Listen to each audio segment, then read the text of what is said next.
Ja, servus aus dem Summit. Heute möchte ich euch unser eigentlich bestes Trainingsgerät vorstellen, das wir haben.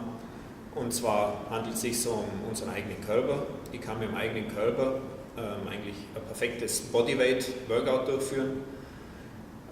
Was man dazu wissen sollte, ist, dass nicht nur, wenn man mit Trainingsgeräten arbeitet, sondern auch wenn ich mit meinem eigenen Körper Übungen durchführe, sollte die Ausführung schon korrekt sein und gut ausgeführt sein. Und auch da ist es natürlich unerlässlich, Core-Spannung aufzubauen. Das heißt, der ganze Körper sollte eigentlich während dem ganzen Workout unter Spannung sein.